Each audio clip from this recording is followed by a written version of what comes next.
Баршаңызға сәлем, мен Ксениямын. Таңертең сағат 9-да тұрамын, су ішемін, итпен серуенге шығамын. Сосын кофе ішемін, кофені қантпен және сүтпен ішемін.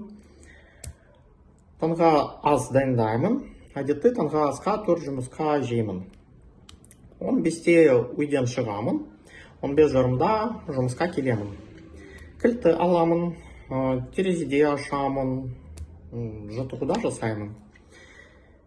8-да жұмыстан шығамын, жолда дүкенге кіремін, тауық аламын, сүт аламын, қияр аламын, жұмыртқа аламын, кофе аламын. 8:30-да үйге келемін. Серуенге итпен шығамын, сосын қол жуамын, таңғы ас дайындаймын, таңғы асқа тауық және салат жеймін, нан жемеймін, шай ішпеймін, тек қана сүт ішемін.